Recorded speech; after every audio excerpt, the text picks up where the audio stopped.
Hello people, today I have with us the Brady Hound Brad exclusive. This is a high grade model from the Kyokai Senki line. This is an amime from the is it North American Confederation? So as you see, it is a nice looking mech. This is a manned version of the Brady Hounds that you would see from that line. That I think his name was, what is his name? It's on this paper here. Brad Watt. So this one is his version, which is why it's the Brad exclusive. I was thoroughly impressed with this one. I have built a couple of these Kyokai Senki kits now. I bought the Bunyip Boomerang, which is from the Oceanian Confederation. I built the main characters one, I forget what that one's called, Miley's Kenbu. And no, it's this one. This one being an odd looking but really cool looking unit, which is one of the reasons I had to get it.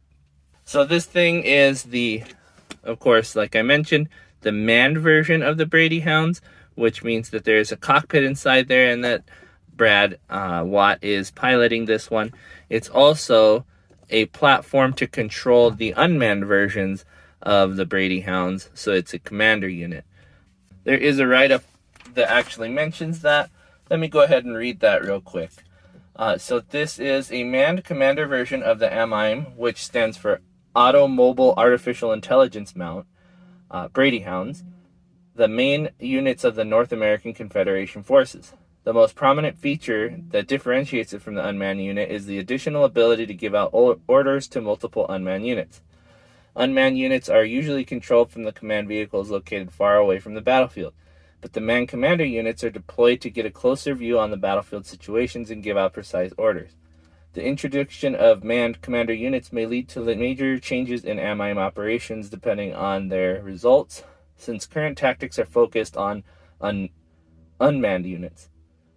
This unit is especially unique due to it being fine-tuned for Brad Wyatt, a captain stationed in Japan. It has significantly increased output and enhanced maneuverability, making more powerful than a squad of unmanned units. There are write-ups as well about the series, and there's also write-ups about Brad himself, but I'm not going to go ahead and read those. I'm going to read about the weapons. So this one is an assault rifle for AMIMEs, officially adapted by the NAC forces, general purpose weapons that can be used by AMIMEs belonging to other military forces.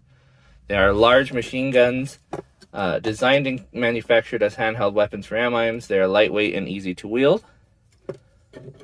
And then for the swords, this is a type of close combat equipment for commander units. Their blades are longer and they have wider effective range compared to those used by the unmanned units.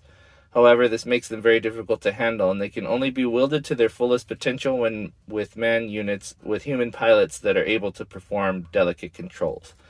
So these are longer weapons than the normal ones would use. We can go ahead and cover some of the articulation on here.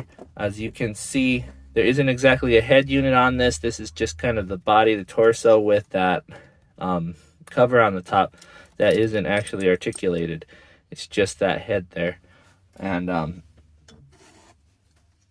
it's kind of neat, actually. I thought when I was building it, it reminded me of that R-type unit, the R9 that I built, especially when you have the arms off, which I'll show you in a little bit. This section actually looks like a transformable R9 unit. So it's pretty cool. But let's go ahead and cover the articulation. So first off, let's get to the arms because, like I said, there isn't anything up top here that you're going to be able to move. This is on a ball joint, but it just sits there. You know, it's not really movable. So that would be the only option for a head. There is a lot of crazy articulation in the shoulder that I want to show you guys. So let me go ahead and pull this out. See if I can. Ooh, he doesn't want to come out. Okay, well, if you can see in here, there's a socket that goes into the body here, which allows you to move that. Oh, let's see if I can get it to move. See, in there, you can actually move that outward. which allows you to have a nice width of where your shoulder is going to be. And then you can actually move that up and down as well. Granted, there's not a lot of motion there compared to what I thought there was, but really that extra motion is going to be able to get you some dynamism that you wouldn't have normally. So let me take these swords off too. There you go. So then we go to the shoulder. Of course, it is a ball joint that goes into this socket here on the shoulder. You get a small amount of flip up on this. It's on a peg inside here, but there isn't a lot of room to move it because it instantly runs into that ring around there. On the elbow, it is a simple elbow like this, just one point of articulation there. Actually, I forgot to mention this one here. You can rotate it at that axis as well. And the arm, while looking complicated, is obviously for weight limits. You're going to have a nice hollow section in there just for looks. And then you have the ball jointed hand.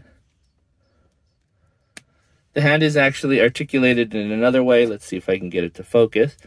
And that's just this moves up and down. So if you want it to look like a fist, it would be like this. If you want it to hold a weapon, you move it forward and then it can slide a weapon in there. Obviously, the same goes with the other arm.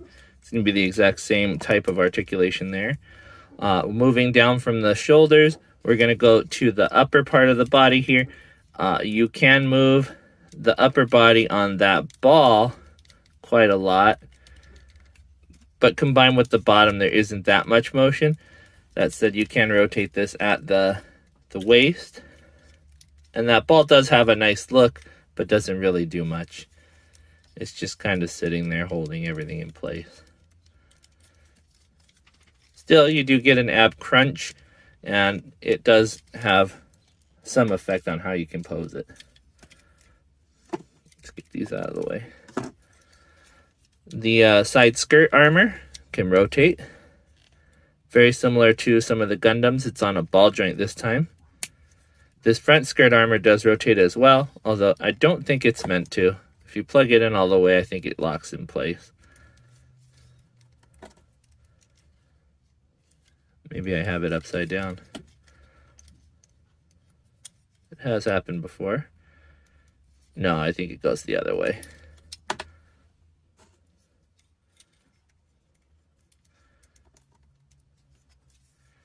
Moving on to the hips. There's no drop down in the hips here, but you do get a really nice and sturdy joint at the hip here, which moves all the way around here. Functionally, it is pretty good if that side skirting armor wasn't in the way. If you rotated it to the back there, you can get quite a kick. It reminds me of the 30-minute missions joints in the hips here. The knee is a little complicated where you have two joints. You have this one inside here, which gets you quite a lot, and then this one here, which moves just a little bit. But it isn't a dual joint system on the leg. It's just the one. But that locks that in place so that you have that leg armor. But when in kneeling position, it has that guard for your mecha. Let's see. Just like that. It's also used for skids when it's in landing mode.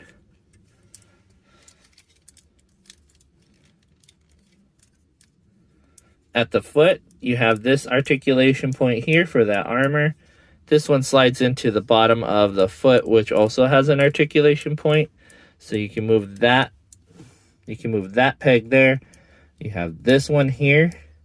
You have this one here. And then you have the rotation at the end. And then that's on a ball on the foot. The foot also has little claws on it that are articulated and fold in. Very cool looking. Not sure the practical function of them, but they are really cool looking. I guess if you want to do some mean kicks, you can do that.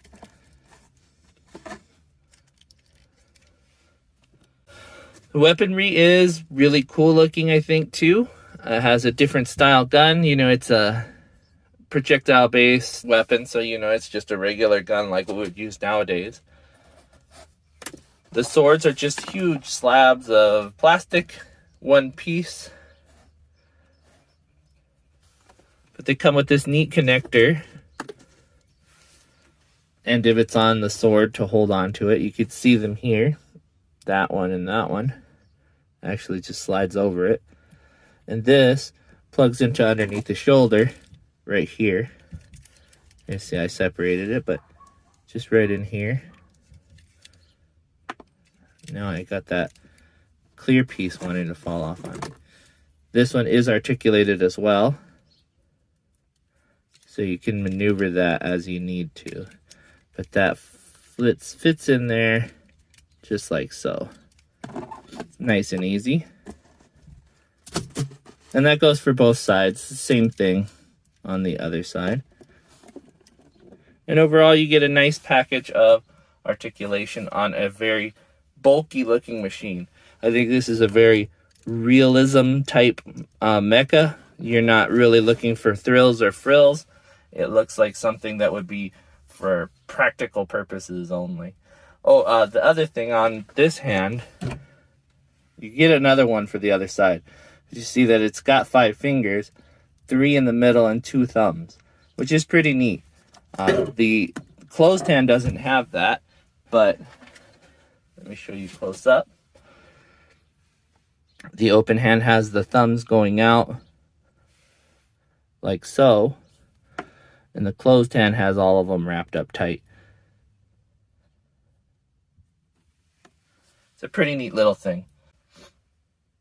Now, I'm a huge fan of the colors. The blue is really nice, and the purple blue that the canopy comes in here is a really nice, cool color too.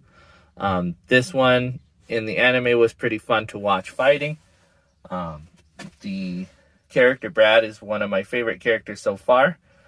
I personally haven't seen the whole anime, but I am going through it as we go along. And seeing this one in action actually makes me want to buy the other ones as well, even though they might be a little cheesier than this one is. Oh, and I forgot to mention this one. If I could take this off. I really want to show you guys what I meant.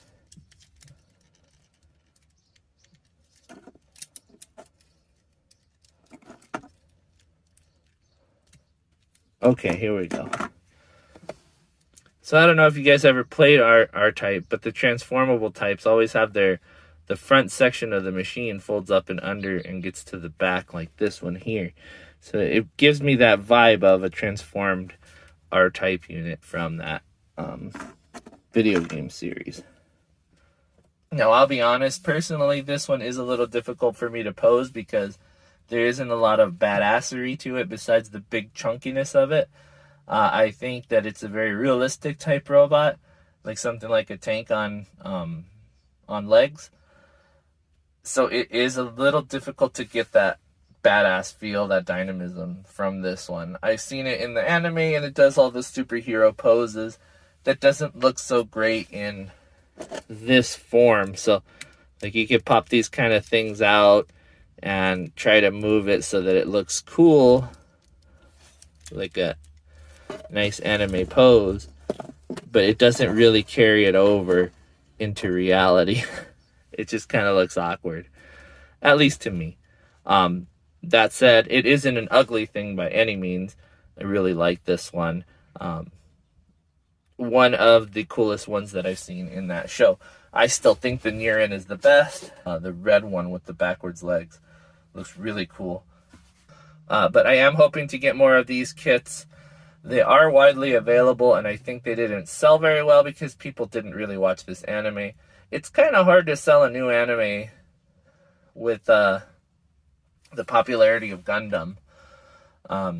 You can't retell the same story and expect people to want to get into it. Hopefully they can get some more fandom because I do really like these things.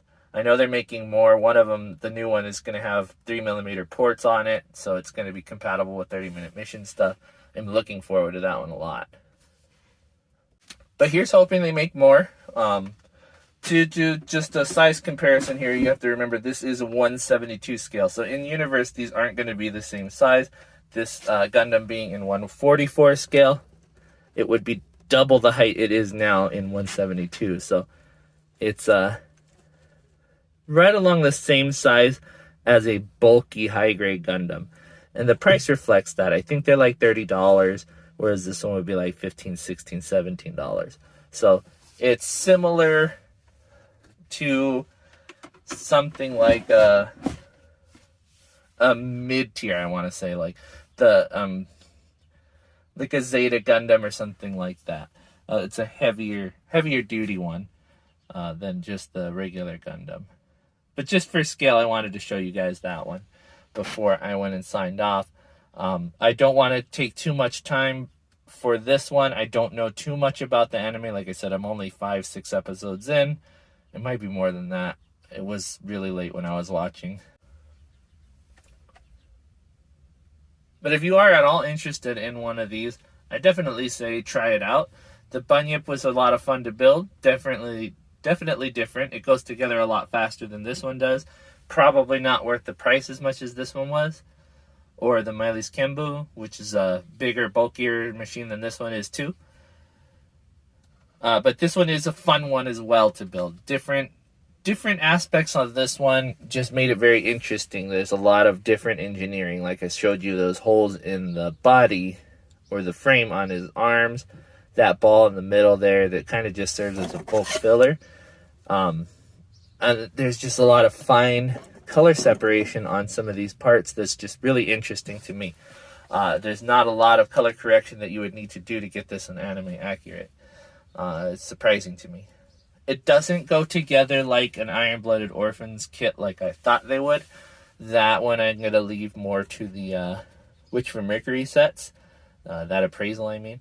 But these ones are fun to put together in a different sort of way. I know I say that a lot, but this one is definitely different than putting together a Gundam. With that all said, I am going to go ahead and let you guys go. Have a good day, and thank you guys for watching. I will see you guys next time, or you'll see me, but more than likely you'll see my stuff. Bye-bye.